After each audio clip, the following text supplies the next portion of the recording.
Oi, pessoal, aqui é a Maíra. Esse é mais um vídeo do especial de literatura indígena aqui no canal. E hoje eu trouxe uns convidados pra gente falar sobre... Eu sei que sou canal de literatura, mas de acordo com as tradições ancestrais, a cultura e a literatura, o contar histórias, são feitos de várias formas. Então eu trouxe essas pessoas pra falarem as formas que elas também contam suas histórias e fazem parte das expressões culturais. Falem um pouco de vocês. É por ordem de assim? Do mais alto, mais baixinho, não sei. Eu sou João Nin, artista potiguara do Rio Grande do Norte. E eu sou artista. Eu sou uma loucura, assim. Eu faço trabalho com performance, com teatro, com música, né? Esse ano eu vou lançar o livro, então, tipo assim, eu fico nessa loucura da arte. O que a arte pedir, eu tô dando. Eu sou Jamile, sou manauara, poeta, escritora e é isso, acho que só isso. Linda. Bom, eu sou a Souto, eu sou rapper, eu sou daqui de São Paulo mesmo, infelizmente, mas meus pessoais, minha família é toda do Ceará e é isso. Primeiro eu queria agradecer a todos vocês estarem aqui, esse encontro. Eu bati no microfone, mas tudo bem, eu tô muito feliz. Pra mim é muito emocionante fazer esse contato com vocês, assim, esse encontro sempre me move muito. Então, muito obrigada primeiramente por vocês estarem aqui. Eu que agradeço. Então eu vou fazer a primeira pergunta, que é uma que eu sempre faço para as pessoas que eu trago no canal, principalmente pessoas racializadas, pessoas de certas minorias, que é: a gente nunca se vê nas histórias, a gente nunca se vê nas expressões culturais. Às vezes a gente tem que cavar fundo para se encontrar, para se enxergar. Então, a primeira coisa que eu queria saber de vocês é quando que vocês se viram, seja numa história ou seja numa expressão cultural, numa música, sei lá, uma coisa que tocou dentro de vocês. Tá. Quem vai? Eu tô esperando, eu tô aqui, ó. Eu comecei da outra vez, então já foi. Eu comecei da outra vez. Agora volta, assim, né? Tá. Aí a próxima, eu sou aquela. É que existem momentos, assim, na minha vida que eu tenho lembranças de quando eu era pequena, mas eles vão se fragmentando. Porque as lembranças que eu tenho de quando eu era criança era de ver algum desenho onde as pessoas eram mais parecidas comigo e aí me apelidavam daquele nome, daquele personagem. Só que eu não entendia o que estava acontecendo. E aí eu lembro da primeira vez de ver uma história parecida com a minha, quando eu vi a Catu. Uhum. Quando eu vi a Catu Mirim, que é rapper também, falando sobre a história dela e sobre as coisas pelas quais ela passava também quando criança. Aí eu falei, gente, está acontecendo. Uhum. Então, tipo, isso também faz parte dela, isso também fez parte de mim. Então, acho que foi a primeira vez que eu ouvi, que eu entendi o que estava acontecendo. Uhum. Porque quando a gente é criança, que a gente recebe esses apelidinhos, a gente entende, mas não entende muito, até porque você não tá se vendo naquilo. Você só tá sendo representado de uma forma, às vezes, até pejorativa, sabe? Sim. Então, a primeira vez que eu me vi, eu acho que foi essa vez, assim. Incrível. Sim. E às vezes é meio tarde até, né? Porque É bem tarde, Porque você é adulta anos, já. 6 quando você anos, é muito tarde, assim. Eu sou manauara, né? E aí, no Amazonas, em Manaus principalmente, a gente, né, no geral, é muito ligado com o boi bumbá, que eu acho que é a tradição, assim, mais conhecida do Amazonas, que, enfim, cultural. E eu sempre fui muito ligada com o boi bumbá, minha família, pela minha madrinha, sempre gostei muito, tive muito contato com isso. É uma paixão, assim. Quem acompanha seus tweets sabe. Exatamente, estou sempre falando de garantido. Assim, eu quero espalhar a palavra do boi bumbá pra todo mundo, entendeu? E pra todo mundo ser garantido, ó. E aí, quando eu era criança, isso sempre pra mim foi uma representação, sempre foi uma coisa que eu queria muito ser ligada. Tipo, eu sempre queria dançar, eu via naquela representação de indígena que eu não pensava dessa forma, né? Eu não racionalizava assim, mas eu sabia que aquilo falava sobre as minhas raízes, sobre a minha origem, sobre a minha família. E pra mim aquilo sempre foi a minha representação.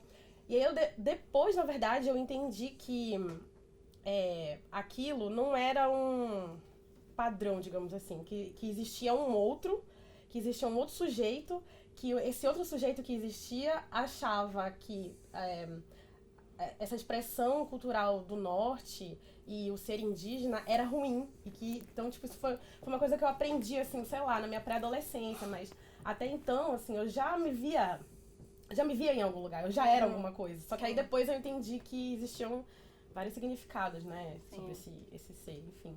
Então, eu acho que o meu movimento, enquanto uma pessoa do norte, ele foi um pouco esse, assim, foi um pouco entender o que estava fora, depois voltar e questionar, mas, assim, eu já tive um primeiro momento da minha vida em que eu era alguma coisa, que eu sou aquilo, né? Sim. Então, às vezes é uma identificação antes até de você saber o que aquilo significa. Exatamente. Eu não sei, assim, eu fiquei pensando muito nessa pergunta, se eu encontrei algo, assim, que eu realmente me identificasse, que eu dissesse, nossa, representou, é isso, exatamente, me sinto assim, eu acho muito difícil. Lá no Rio Grande do Norte, a gente tem um recorte que é assim, a coisa ter sido base dos Estados Unidos na Segunda Guerra Mundial, eu sinto que mudou muita coisa lá. Na fala, os costumes, tudo. Tanto que a gente sabe que, mesmo quem não é indígena, quem nasce por lá, é potiguar, né? Porque vem de Potiguara. Então, isso tá posto, mas, tipo, sei lá, se tiver uma loja de cimento potiguara, o símbolo é com cocá Silks, assim, norte-americano, né? Sim. Inclusive, descobri esses dias que Silks é a forma errada de falar, né? É a forma branca de falar, não sabia. Ah, é? Também tem um outro nome. Eu acho que é Lakota, Nakota e Dakota são primos. E aí, porque Silks é inimigo, cobra venenosa, uma coisa assim, pelos brancos. Normal, né? A mesma história daqui. E eu lembro muito que, assim, eu via o que eu achava que eu me identificava e que eu queria ser. Então, tipo, eu lembro muito, eu criança, que eu queria ser o Leonardo DiCaprio. Então, tipo, eu me via naquela figura que não tem nada a ver comigo. E eu queria ter o cabelo cortado igual, porque eu tinha cabelo de cuia, então, mas o dedo era loiro, eu queria ser branco, eu queria ter o olho azul, não sei o quê. E aí eu sinto, sei lá, que quando eu comecei a me identificar com coisas que também não são, de certa maneira, não me representam literalmente, mas são uma alegoria para isso, eu lembro muito quando eu assisti a Eduardo Mãos de Tesoura pela primeira vez. E aquela figura que é meio excluída da parada, fez assim, eu falei, nossa, eu me sinto muito mais parecido com ele do que com o Leonardo DiCaprio, né? E aí eu lembro, isso pra mim é um marco, assim, tipo, aquela figura do Eduardo pra mim me marcou muito quando criança. Não, eu acho que essa falta também da gente não ter referências faz a gente se apegar a qualquer coisa, sabe? Sim. Porque, por exemplo, a primeira vez que eu vi Pocahontas, meu Deus do céu, Pocahontas. Aí você vai descobrir a história e você fica mal, sabe? Mas era a única coisa que tinha. Era o que tinha pra gente. Era minimamente parecida comigo e tal, as pessoas chamavam de Pocahontas. Tem alguma princesa que sou eu, sabe? Então, e aí a gente cresce e a gente fica triste, porque, é só isso que sobrou pra mim, né? Sim. Enfim, foi legal você falar um pouco dos indígenas da América do Norte, porque eu trouxe uma citação aqui de um autor que eu gosto bastante, que ele é Cheyenne Araparro. O nome dele é Tommy Orange. Ele escreveu um livro que se chama Lá Não É Lá. Eu sempre troco, Lá Não Existe Lá. E tem uma parte que ele fala, que inclusive eu li recentemente um livro do Daniel Munduruku, que ele fala uma coisa muito parecida, que é essa coisa da memória ancestral que está dentro da gente. Então, vou ler aqui esse trechinho. E no livro ele também fala muito sobre os indígenas urbanos. São 5 histórias de indígenas urbanos e que eu acho muito legal. Acho que falta a gente conversar sobre isso, né? Ele fala assim: nós somos o que os nossos ancestrais fizeram, como sobreviveram. Somos as memórias de que não conseguimos lembrar, que moram dentro de nós. Então, o que eu queria saber é como que a memória, que essas memórias que a gente não lembra direito, né? As memórias estão dentro da gente, elas estão dentro do trabalho de vocês, fazem parte e como vocês querem resgatar essas memórias. Agora você vai começar. De cada mais difícil. Droga! Não, assim, o meu processo de escrita, na verdade, e de envolvimento com a literatura, assim, eu acho que ele tem... Eu não consigo racionalizar ele, dizer, nossa, é aqui que isso tem a ver com a minha ancestralidade, porque eu acho que ele só entendeu? Ele só nasceu desse jeito, muito por causa dessa ligação que eu tenho desde criança com esses artistas que são amazonenses. Então, eu lembro que tinha um poeta, que ele foi na escola uma vez, e ele foi com um apito, assim, ele tinha um apito no peito, e aí ele falou, tem um pássaro aqui dentro, ele falou, tem um irapuru aqui dentro, e aí ele começou a tocar e cantar, e eu lembro que esse foi o primeiro poeta, assim, que eu me apaixonei por ele, acho que eu tinha uns 10 anos, e aí eu comecei a ver todas as coisas que ele escrevia, e, enfim, eu acho que a escrita amazônica, a escrita amazonense, assim, ela invariavelmente vai chegar nesse lugar de trazer um pouco da Amazônia dentro dela, assim. E eu sinto que é isso, às vezes quando eu escrevo, eu olho depois, assim, eu penso, cara, parece que eu tirei uma foto de dentro de mim, desse lugar que é a minha casa e que eu quero que as pessoas vejam também. Quero que as pessoas sintam, mesmo que elas não estejam lá e mesmo que elas não sejam de lá. Então, essa memória tem muito a ver com essas conexões que eu tive desde cedo com artistas que são de lá. E com a literatura também. E também com a minha memória da minha família, da gente ir, enfim, ir pro interior, pra Taquatiara e tá no meio do mato, tá no rio e tudo que envolve estar no meio do mato, né? Realmente estar no meio do mato, não, sei lá, não um sítiozinho que, tipo, é meia hora da cidade. Tipo, é meio do mato, assim.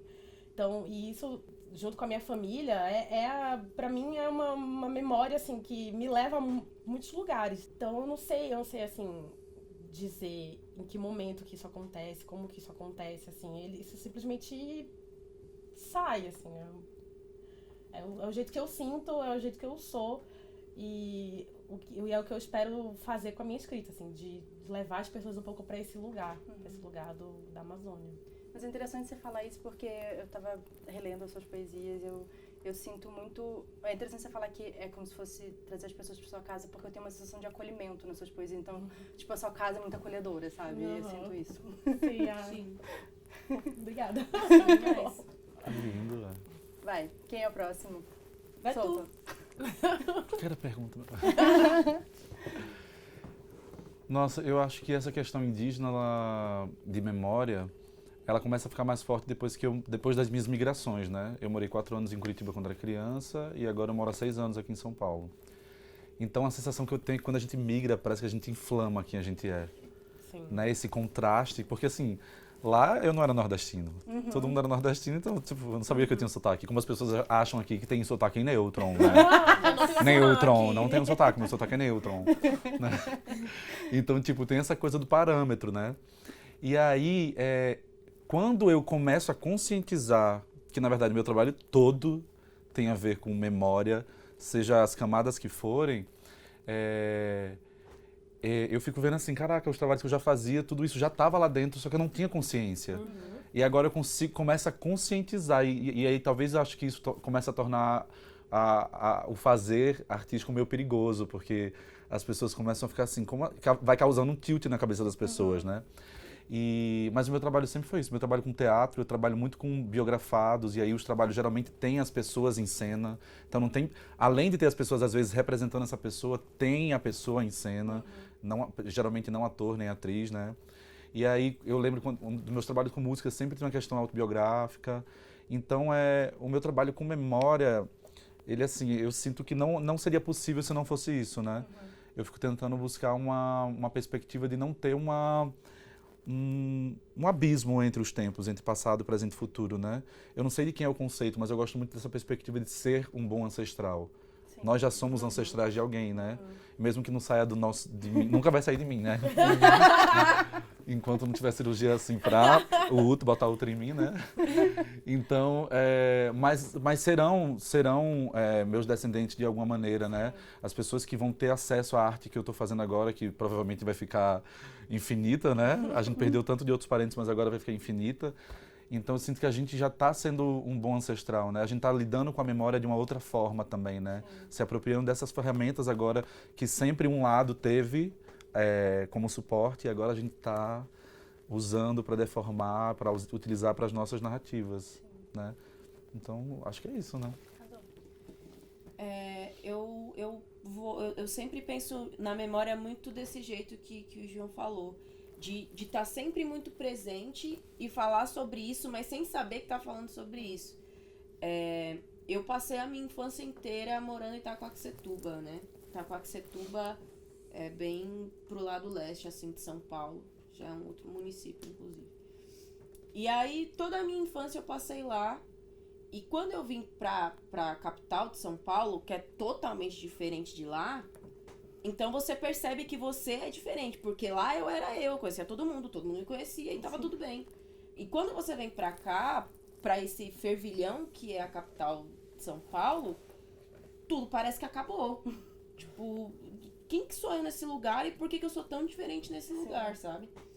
E aí, dentro disso, nas minhas primeiras composições, assim, eu sempre fui me apegando muito nisso. Nas minhas lembranças de Itaquá, não só na escrita, mas nas referências para escrever isso.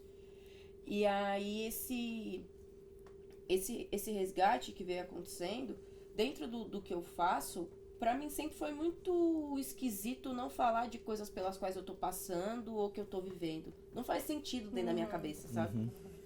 Então, mais hora ou menos hora, falar sobre isso ia acontecer. E eu vejo muito por esse lado de, hoje o que a gente faz é a vida eterna, sabe? Eu acho que a arte é o elixir da vida eterna.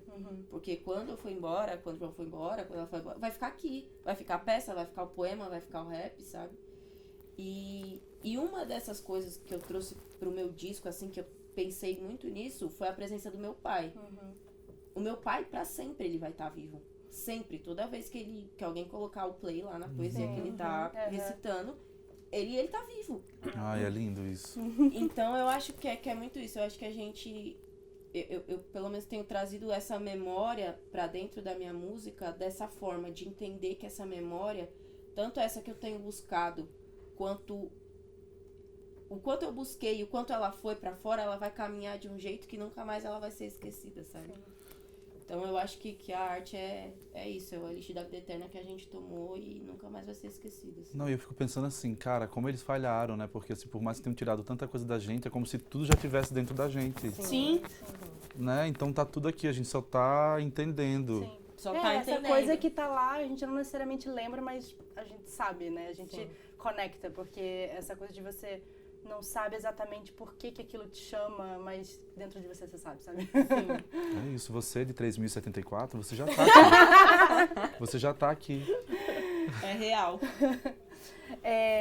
Então, eu queria puxar também para essa outra temática que o livro fala, que acho que foi o primeiro livro, inclusive, que eu li, que fala sobre indígenas urbanos. Nossa, eu quero muito ler. Eu também. Tem ele em português? Tem, eu fui lançado pela Rocco. Acho que faz um... Só que, claro, ninguém lembra, né? Obviamente. Não é pauta, né? Não é importante. Nunca é. Mas o livro ganhou prêmio, sabe? Mas, enfim, como sempre. Mas é muito legal, assim, porque ele fala muito dessa coisa de... Sei lá, tem um menino que ele aprende a dançar o pauau vendo vídeo no YouTube. Porque ele não teve ninguém pra aprender, ensinar pra ele, sabe? Mas ele sabe que aquilo é dele, sabe? Sim. Então, sabe, tem várias... Fiquei até irritada. Que foda. Porque, assim, é muito, muito legal, assim, muito bonito, assim, como ele vai mostrando essa coisa de você pegar essas pequenas peças que fazem parte de você e conhecer melhor ela. Eu acho que essa nossa geração ela vai mudar muita coisa. Porque é isso, tipo, o conservadorismo vai dizer que esse menino aprendendo no YouTube não tá certo, né? Quando, na verdade, a gente não tem que lidar mais com a tecnologia como se fosse uma coisa desassociada da gente, né? E sim como uma extensão. E como a gente utiliza isso da melhor maneira para também a gente não, sei lá, não transformar o celular num novo cérebro, né? Um órgão que manda em tudo. Não, e usar como uma ferramenta a nosso favor, né? Sim. Mas é porque é isso, às vezes a pessoa também não tem um celular, mas é tão racional que não esquece todo o resto, né? E é só o cérebro. Então não fazer como se fosse só uma, como que fala, um apêndice, né? Assim. E isso é muito importante, que, por exemplo, o Rio Grande do Norte é o estado com menor declaração indígena do país. Então, a maioria dos indígenas do meu estado, eles são urbanos. Né? As migrações foram muitas, esconder a etnia, não tem nenhum falante natural, né? Então, tipo, eu acho que essa geração vai mudar isso. Às vezes eu vejo parentes, pessoas, filhas de indígenas da política, porque eu consigo entender cada vez mais que essas figuras importantes do movimento indígena que a gente vê são pessoas políticas, né? E as pessoas, as famílias dessas pessoas políticas, elas ficam assim, mas não entendo o indígena que está em retomada, eu não entendo o indígena que não tem etnia, eu não entendo o indígena urbano, porque eu sempre tive todas as minhas tradições, eu sempre tudo, a minha família até hoje mantém isso, não sei o que ela fala, massa! E a história do Brasil. Sim, a violência, né? Tu é de qual região mesmo? Tá ligado que o povo do litoral tava lá brigando para eles não chegarem aí, né? Para não acontecer a mesma coisa que aconteceu com a gente lá, né? Tá bom. Mas eu acho que isso é o projeto colonial. Sim. A gente se vê e não se reconhecer. Porque imagina assim, imagine uma comunidade e a gente se culpar. Imagina uma comunidade isolada. Aí chega um frade lá, né? Bem, cristãozinho. E aí fala assim, olha, vocês são indígenas. Porque todo indígena é essa pessoa que mora na aldeia, igual vocês, no meio do mato, não sei o quê. Quem não mora no meio do mato não é indígena. Aí o cara, sei lá, tinham dois isolados que começaram a vir pra cidade, né? Que eles começaram fazer uns estilos loucos, algo não sei o que, comer miojo, eles estavam loucos. Eles eram isolados, miojo, eles eram ferrou. isolados. E aí ele chega e fala assim, vê um indígena da cidade e vai dizer, você não é como eu, então você não é indígena. Então Não, é um projeto colonial, é uma esse- narrativa muito, é bem pensadinha. Sim. É muito minucioso, né, É cara? bem pensadinha. E aí, infelizmente, o parente que tá na aldeia, ele vai chegar talvez pra gente e vai dizer que a gente não é indígena. E aí cabe a gente, assim, ter muita também, todo mundo tá realmente da mão, com álcool em gel, né, corona. Não, sacanagem. Mas enfim, de fato, se comunicar, porque eu acho que o grande medo é esse, é que a gente se conecte e a gente fortaleça a luta diante dessa perspectiva. Porque senão vai ter revolução igual aos outros países da América Latina. Sim. Né? E é o que tá Demais. acontecendo, né? Porque eu vejo, assim, até pela internet, pelas pessoas que a gente cria essa comunidade aqui, existe uma geração que são dessas pessoas que estão fazendo esse resgate, porque os nossos pais, tipo, pra eles, e às vezes até pros avós, tipo, são assuntos muito dolorosos, são assuntos muito espinhosos, eles não, por N motivos de sobrevivência, não tinha essa, não é só que não tinha pauta, assim, não tinha como levar isso em frente, não tinha como ser levado em frente. E aí, de repente, a gente se vê, assim, essa geração urbana, essa galera que tá mais ou menos, tem uma faixa etária muito parecida, assim, e aí a gente pensa, cara, então eu passei por isso, nossa, eu também passei por isso, a minha família também não quer falar sobre isso, ou a minha família tem vergonha, a minha família quer saber, por que você tá fazendo isso? Por que tu quer saber? Tipo, É bem não isso entende, mesmo. tipo, Onde e é aí que a gente veio vai isso? a gente vai percebendo que tem muitas coisas em comum e pra quem tá na cidade e como isso realmente é um projeto, tipo, é um projeto, e por isso até existe essa talvez ojeriza, assim, de algumas pessoas de, nossa, tipo, então quer dizer que tu é indígena, então, tipo, de um Agora jeito você é meio- indígena. Porque tipo- eu tô dizendo, agora você é indígena. Não, tudo que eu falo assim, não, eu não quero ser indígena jamais, eu sou potiguara. Eu não quero ser indígena jamais. Pergunta se o celta quer ser indígena, se, né, tem tantas etnias de fora, os vikings, pergunta se eles querem, ninguém quer ser. Só que Todos branco é podem. sempre reconhecido pela etnia, né? Quem não é, né, o povo que veio da diáspora negra pra cá, ninguém sabe suas etnias, Sim. né? Não, foi bom que você já emendou já na pergunta que eu ia fazer, que é, tipo, qual a dificuldade da gente conversar sobre isso, né? Porque eu acho que eu tô... dificuldade. Eu tô muito assim, Aqui, ó. Eu acho que é a desinformação, é um monte de tabu, porque eu já vi assim, gente, mas você não tem medo de estar ocupando o lugar de uma pessoa que mora na aldeia? Eu falei, gente, eu não tenho como ocupar, eu já fingi alguma vez que morei na aldeia. Aham. Não tem como. Você quer uma pessoa conversar com uma pessoa aldeada, você conversa com uma pessoa aldeada. Agora a questão étnica é completamente diferente disso. Aí quer dizer que só é negro que mora no quilombola? Sabe? A gente precisa criar analogias, criar metáforas, criar didatismo para explicar para as pessoas que a questão étnica e racial ela é outra camada. Sim. Né? É outro lugar. Não, e tem uma coisa que a gente fala muito, que é a questão regional também, né? Não dá pra gente ter esse pensamento aqui de São Paulo, às vezes principalmente do Sudeste, né? Porque eu, por exemplo, eu fui perceber que eu era diferente a hora que eu saí do Sudeste, quando eu fui morar no Sul. E falaram, você não é branca. E eu fiquei, não? É mesmo? Porque eu morava no Rio de Janeiro, né? Pô, Rio de Janeiro me mistura pra caramba, sabe? Então, assim, e aí você só vai pensar assim, não, vai sofrer a pressão quem tá no morro, quem é retinto, não sei o que lá. Eu não. E aí quando você chega lá no Sul e te chamam de japonêgra, aí você fica, eita, quê? Sabe? Sim, nem tem, né? Ou quando no momento X alguém chega e fala, nossa, você queima rápido, você tem que Você pegar queima senzala? Tipo, bicho? Exatamente. Calma. Exatamente E aí isso. você fica assim. Eu acho que as pessoas, assim, elas... E isso em vários lugares, né? O negócio aqui tem diálogo pra acontecer em várias instâncias. Tipo, não é só Sim. a pessoa ignorante, aquele branco ignorante, tipo... Não, tem várias coisas pra acontecerem ao mesmo tempo, assim.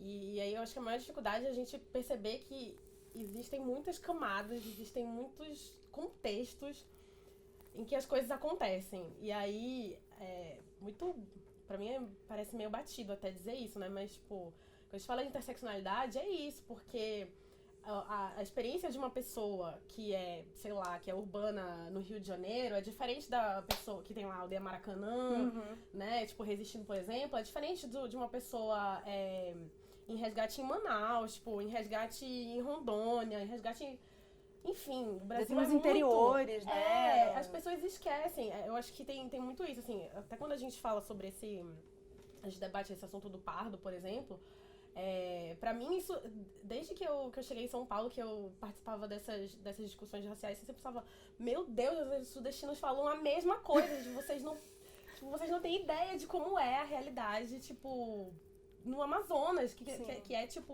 o segundo estado com a maior população parda, tipo. Sim. Vocês não fazem ideia, vocês não... Você parou pra pensar o que significa isso? É, Ter tipo, o maior não estado com pensaram- população parda? Tipo, Vocês não isso? pensaram o processo histórico. São muitos processos históricos diferentes. Gente, eu sou a pessoa E aí? mais. Acho que eu sou a pessoa mais contra o termo pardo do mundo.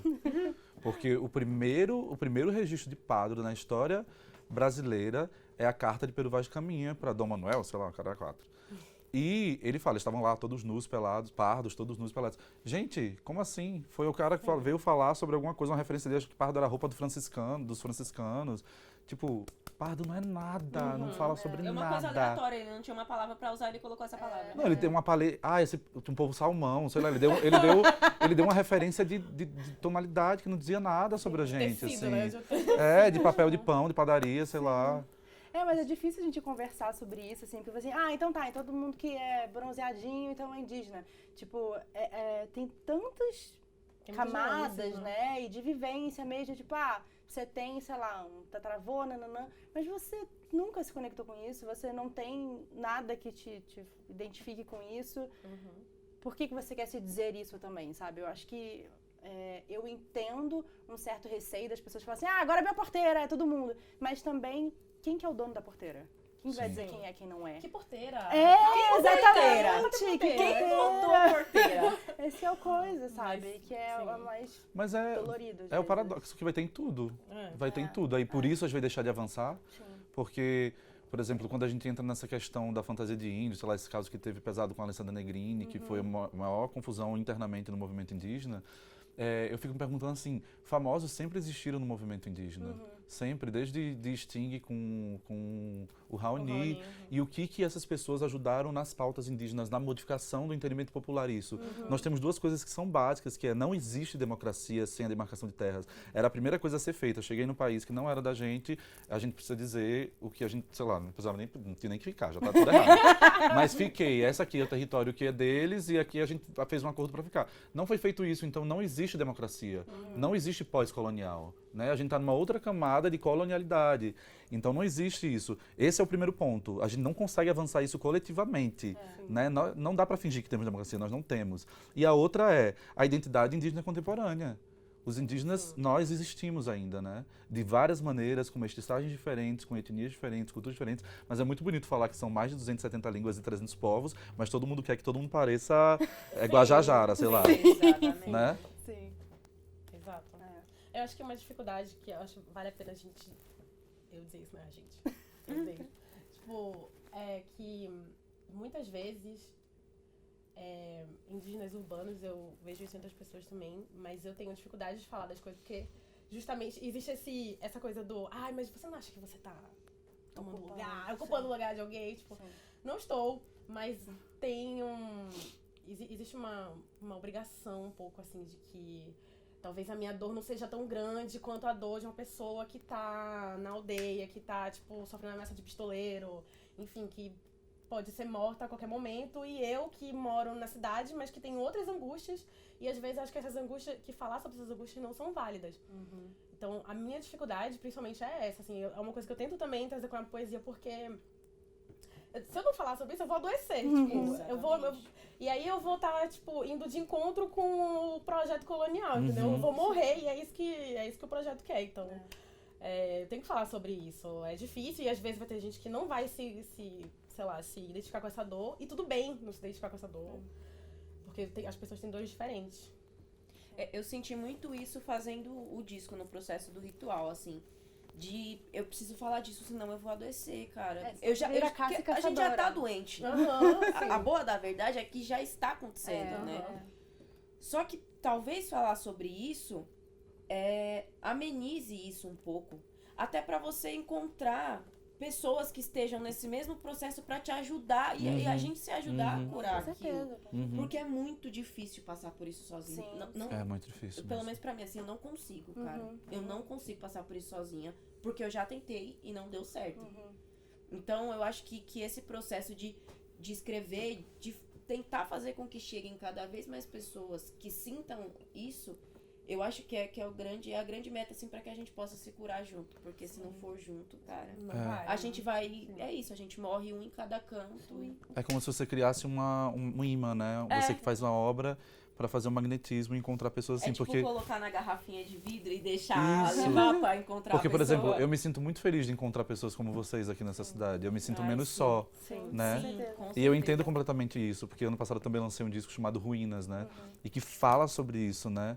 Da perspectiva de que a ruína ainda tem algo a dizer, né? A ruína ainda ela é uma memória e ela é uma possibilidade de futuro também, né? Então, eu entendo completamente, assim. Existe uma solidão nessa perspectiva, porque a ideia é diluir, é separar a gente mesmo, né? Não, eu até queria falar, eu até falei pra Jean, mas quando eles lançaram o Visibilidade Indígena, pra mim foi uma coisa que me salvou, assim, sabe? Porque eu tava à deriva, assim, mas quando vê vocês falando e várias pessoas indígenas no Twitter falando e não sei o quê, e trocando, e eu falei, caraca, então tudo bem, eu também, sabe? Tá aqui, tipo, isso faz sentido, não é uma maluquice na minha cabeça, sabe? Não é uma viagem minha, não tô querendo me impor, não tô querendo, sabe, inventar uma coisa Sim. pra... E Não, você... é muito louco. Eu lá em casa, em algum momento de alucinação da minha cabeça, eu falei, gente, será que a minha família mentiu pra mim o tempo inteiro? Será que eu não cheguei de algum lugar? Eu não sonhei. Será que eu Será que eu não sonhei? delírio. Cara, de você colocar em xeque a história da sua família. Que Então. você vê na cara das pessoas. Então, Gente, mas é isso é porque muito cruel. isso é uma questão institucionalizante, falei certo? Você tem que criar essas coisas políticas para legitimar, né? Então, a família indígena precisa ser uma família política para ela ser reconhecida. E aí o resto do povo que não tem o menor interesse em ser político, o menor interesse, tipo, nessa perspectiva institucional, né? Porque nós somos corpos políticos, né? Mas é isso, e tipo assim, o Rio Grande do Norte tem vários povos que existem lá ainda, sozinhos à deriva, coitados, tipo um amigo meu, Ricardo Rodrigues, que é Janduí, mas está no Museu do Índio como povo extinto. Tá lá só porque esse povo não tem uma organização política coletiva. Só por isso, mas essa pessoa não quer dizer que ela não existe mais. Aí você só vai legitimar porque alguém chegou no cartório e escreveu, gente, não. Sim. Não, senão a gente está indo de acordo com o que Portugal quis, o que a Holanda quis, o que, etc, né? É isso, vamos acabar com tudo. Bota o país abaixo, vamos começar tudo de novo. Mas vocês sentem que vocês são ilhas de desordem nos lugares que vocês estão? Pautando essa questão indígena, como se desse uma cãibra no neurônio das outras pessoas? Sim, Sim, com sim, certeza. demais. Às vezes no meu, inclusive. No meu próprio cérebro. Mas é eu isso, sou gente. uma- A escola é uma instituição falida, né? sim, Então já sim, ensina completamente errado. Não, e às vezes mesmo as pessoas assim, que eu não tenho contato nenhum com nada da minha vida, assim, alguém pergunta, mas você é indígena e tal, aí eu fico, meu Deus, o que eu falo? Sim, Nossa, eu não sei o que sempre, eu falo. sempre Então, paro. sim. Será que eu falo? Então, é um processo que ele não acabou, né? é. Ele tá sempre acontecendo. Então, Tipo, escolher a palavra certa, tipo, ai, como que eu falo que, sei lá, todo o contexto da minha família, da minha vida, de onde eu venho, de não sei o quê. Aí eu acabo falando só assim, tipo, Não, e ter Não que, é mais nada. ter que se justificar também é muito chato, É, né? sim. Ah, minha família, não sei o E quê. toda vez ter que sangrar pra poder afirmar aquilo que você tá sim, falando. sim. Cara, não. Tipo, realmente, sim, minha família foi literalmente apagada da história, dos livros de história, porque casou com uma mulher indígena, sabe? Tem que lembrar disso. Realmente esse corte toda vez, né? assim. Vamos falar de coisa boa, não, mentira, ainda tem... Vamos falar de TechPix. A gente falou bastante aqui da memória, não sei se ainda estamos falando já do dia a dia, né? Mas foi legal você falar da sua música, você é um artista múltiplo. Então, e a gente tá nas redes sociais, né? Eu falei que Visibilidade Indígena foi uma hashtag que foi lançada no Twitter, que foi janeiro do ano passado, né? Logo depois, né, que rolou aquele negócio do Bolsonaro, né? De tirar a demarcação das terras e começou a rolar. E foi, pra mim, o meu processo foi super importante, super relevante. Então, assim, estamos na internet. Canal no YouTube. As suas poesias a gente conta no Instagram, dá pra ouvir a música de vocês no Spotify, ocupando esses lugares, né? Mas, vocês acham que existe ainda uma barreira de você ser tipo, música indígena, poesia indígena pra ocupar esses lugares? Ou, sei lá, vamos fazendo e as pessoas que engolam isso, e eu tipo, eu faço rap. Porque no meu processo, assim, veio muito o contrário. Foi através do rap que eu conheci pessoas que me fizeram andar pra esse lugar, assim. E eu confesso que eu fico um pouco preocupada, porque depois do disco, assim, eu acho que as pessoas sempre vão esperar isso de mim, sabe? Quando o meu processo, ele não quer dizer que a Caroline ou a Souto que existia antes, ela não existe mais e agora eu sou uma outra pessoa. Não, isso só se complementa uma coisa na outra, sabe? E vão ter vários outros momentos que eu vou querer falar de outras coisas. Isso, tanto pessoalmente quanto artista, vai estar sempre dentro da minha arte, dentro da minha casa, dentro de mim. Sempre, como sempre esteve. Só que às vezes eu vou querer falar disso e às vezes não, sabe, cara? Tem lugares que a gente quer falar, tem horas que a gente quer falar e tem horas que não. E aí eu fico um pouco preocupada, porque eu já tô vendo que algumas pessoas já estão me colocando nesse lugar, sabe? Eu fico feliz, eu me sinto, olha, realmente as pessoas estão olhando pra isso. Só que é pra além disso, sabe? É pra ir pra outros lugares além desse. Porque se a gente fica só nesse lugar, acaba ficando perigoso, porque aí colocam a gente num cantinho assim, ó. Ah, não, mas como eles estão reclamando, tem aquele cantinho pra eles, sabe? Só vou chamar em abril. Só vou Isso chamar. é Desculpa, Sabe? gente, eu não vou ser de especial em abril. Ah, é janeiro e abril que tem trabalho, não é por aí, né? Sim. Então, mas eu acho que, eu espero pelo menos, que as pessoas vão entendendo isso com o tempo, conforme vão saindo outros trabalhos também, sabe? Sim. Acho que vai caminhar. Mas isso é uma coisa a se dar atenção, Sim, pra que a prestar gente, atenção. para que essas pessoas não coloquem a gente nesse canto, sabe? De Dia do Índio e janeiro e Sim. só, sabe? Sim. Eu não tenho nem metade da visibilidade que vocês têm, então eu não sofro esse problema, mas assim, eu acho que mas eu tenho essa preocupação de, tipo, do lugar, porque a literatura indígena, colocando nesse lugar assim, em geral ela é muito vista como uma literatura para criança. Sim, muito. Procura- Principalmente aqui no Brasil ainda. Vai procurar livro sobre histórias indígenas, só tem para criança. Assim. Sim. E com certeza, sei lá, o mercado editorial tem o seu interesse nisso também, tem Sim. o seu dedo nisso. Eu acho muito importante escrever sobre enfim, a minha história, minha memória e toda a história indígena nisso. Mas eu também tenho essa preocupação de pensar, acho que eu já até falei isso com vocês, né? De pensar, eu gosto de outras coisas, eu faço outras coisas, eu falo de outras coisas. Porque teve uma coisa que puta, como é o nome dela, meu Deus? Uma poeta lésbica, esqueci. A Tatiana Nascimento. A Tatiana Nascimento falou uma coisa na Feira Preta, no passado, que isso ressoou muito em mim, assim. Ela falou que a branquitude pode ser tudo. A branquitude pode ser... É universal, né? A branquitude é universal, ela tem várias facetas, ela é contradizente, ela pode tudo. Tudo que foge da branquitude, principalmente nós, no caso dela, ela falou enquanto negra, né, e a gente enquanto indígena também, a gente só pode ser uma coisa, a gente só ou o selvagem, ou a gente é o indolente, e a gente não pode ser nada disso, não pode falar de nada além O folclórico, disso. né? E a gente só pode falar da nossa dor, a gente só pode falar do que faz a gente sangrar. Quando a gente fala de amor, a gente fala de alegria, as pessoas, nossa, mas... então quer dizer que tá tudo bem pros indígenas do Brasil? Tipo, não, porque a minha vida é mais que isso. Sim. E a gente é mais que isso, né? E eu acho que também faz parte de quebrar essa barreira, mostrar que a gente fala de outras coisas, que a gente faz outras coisas, que a gente fala de umas besteiras às vezes, entendeu? Que a gente, sei lá... Quer falar de café com bolo. Quer postar um meme. Exato. Então, Não e a pode. escrita também, nesse lugar. Sim, Tipo, eu quero sim. falar do arroz e feijão que eu comi, porque, sei lá, eu gosto pra caralho de arroz e feijão. Tipo, a minha vida, arroz e feijão. E sem se desculpar quanto a isso, sabe? Sim. Tipo, fazer porque eu posso fazer. Eu sinto que, no geral, a gente fica construindo mais prisões, mais muros, né? A gente fica separando tudo, assim. A mulher tem que falar da questão da mulher, a gay tem que falar só da gay, a trans tem que falar só da trans. E, de alguma maneira, eu sinto que do nosso recorte, as pessoas que têm esse estereótipo, esse fenótipo do indígena único, né? Que o cinema e a literatura criou, acho que essas pessoas sofrem mais. Eu não me sinto tolhido muito por isso. Na verdade, eu acho que as pessoas não conseguem legitimar as coisas que eu faço pela minha cosmovisão, pela perspectiva do meu trabalho, né? Porque elas talvez não reconheçam que é isso e não conseguem se identificar. Não é indígena o suficiente. Não é indígena o suficiente. Eu lembro muito que, conversando com um amigo meu mesmo, um amigo que eu adoro, e eu falando, porque essa música que eu fiz é sobre... você consegue perceber que é sobre a questão indígena, né? E a música começa assim, essa colônia fede, e o refrão é, terra também come memória, terra também come memória. Ele falou, nossa, eu nunca parei eu nunca percebi, nunca achei que era sobre isso. E eu falei, caraca, tipo, onde eu estou errado, né? Aham. Eu achava que estava tão óbvio e não é.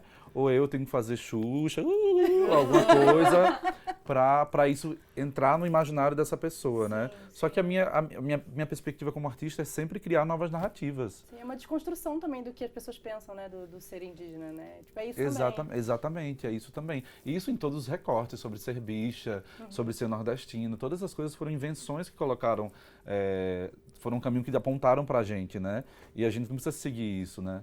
Então eu sou uma pessoa que, dentro dessa perspectiva, eu me sinto muito estranha. Eu gosto de filme de terror, eu gosto de coisas mais macabras, ao mesmo tempo que eu não me sinto...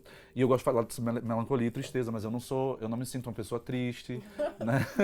Ai, a emo, quem? Eu sei. Completamente. Só que nada Eu preciso disso de atividade contempla... emo. Só que nada disso contempla o mundo indígena, porque não está no Sim. imaginário não indígena que isso pode fazer parte, né? Sim. E Eu aí- acho que o rap mesmo é uma coisa, tipo assim, Não, mas... indígena fazendo rap, né? Tipo, ficou uma coisa meio estranha, assim. né? Mas o Então, rap, assim, por exemplo, talvez seja a linguagem que mais esteja no cenário indígena agora. Sim, de fora das é, aldeias e porque é de dentro das combativo, né? aldeias. Sim. Sim. Né?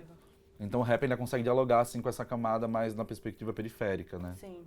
É que é onde muitos indígenas Muitos acabam indígenas sendo... estão, Isso. Não, e até minha próxima pergunta era, vocês são pessoas múltiplas exatamente por isso, e que outras coisas vocês gostam de falar também no trabalho de vocês, que não tem nada a ver com ser indígena? Eu gosto de falar de coisas de terror, eu gosto de fala sempre sobre não monogamia, né? Sexo. Sim. Pois é, Ai, gente, eu amo novela. Eu sou uma pessoa muito noveleira. Eu amo novela, cara. Muito engraçado que a outra tem uma cara de brava. Você tá vendo? Ela fala assim, ai, eu amo novela.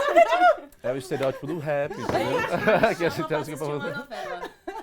Não me Ó, chama meu pra marido assistir ama na Amor de internet Mãe, essas vamos lá pra coisas. casa. Tudo para mim. Tudo. Aprendi agora que dá pra ver o futuro no macarrão. No macarrão. Aprendeu essa novela. Aprendi na novela. Onde não dá, né? Onde não dá. No macarrão cru, você joga assim e aí você descobre. Uau. Aí você pega a vareta. E aí você fala, Depois você vai brinca. aqui. Deve ser italiano, né? Enfim, momentos. Então, tipo, é isso. Eu gosto muito de filme, eu gosto muito de novela, cara. Sim. São coisas. Eu gosto de coisa boba. Sim.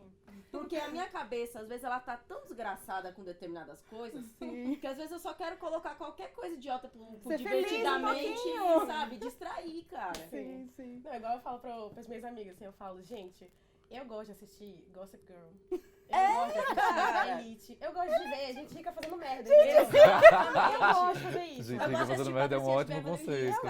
Eu gosto de ver umas coisas bosta, assim. Isso. Mas no que eu escrevo também, eu gosto de escrever sobre sexo, porque eu gosto de sexo, gente, é isto. Sou sexual, as pessoas... A gente goza, né? Gosta, exatamente, bissexual. Então, deixa eu ver, o que mais? Eu sei, mas eu sou emo, entendeu? Eu achei que era a grande adulta, aí a banda emo, tudo voltou, eu sou emo de novo, entendeu? Passei já da fase do delineador, passei.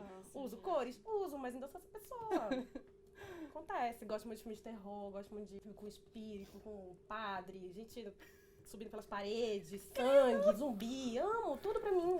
Eu acho que terror é a coisa mais, assim, trecheira que eu gosto de ver, assim, eu consumo muito terror, tipo assim, vejo tudo, a Jamile, né, a gente se encontrando nisso, mas, tipo assim, eu sou geminiano, então eu gosto de muita coisa. Agora eu tô viciado em sonho, eu tô, tipo assim, sonho, pela perspectiva da neurociência, eu tô lendo muito Siddhartha Ribeiro, aí tô descobrindo coisas que eu gosto que, tipo, eu não sabia o nome, tipo, coisas que eu tô lendo de sociologia e tal. Mas assim, eu sou muito ratinho de livro também, eu gosto muito. Então é muita coisa, não sei nem por onde começar. Não, só pelas coisas que você faz, dá pra ver que você gosta de muita coisa, você faz muita coisa, você pensa assim, Eu isso sou aqui vai ficar caos, legal fazer desse jeito. Tudo Aí você pra vai e mim, faz. Uma Referência. loucura.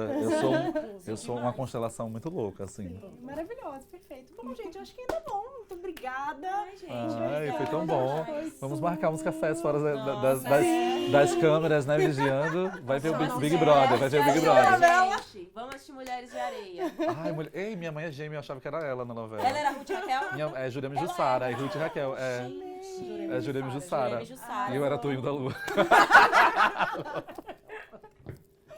Bom, gente, foi isso. Muito obrigada. Tá todo mundo que assistiu. Obrigada mais uma vez aos meus convidados. Obrigada. Gente, Obrigada eles pelo arrasaram. convite, foi Obrigada tudo. por compartilhar massa. comigo de verdade, assim, aquece meu coração. E, bom, vai ter mais vídeos aqui no Abril Indígena, não se esqueça de curtir, compartilhar e se inscrever aqui no canal. Uma boa leitura pra vocês e até mais. Tchau, tchau.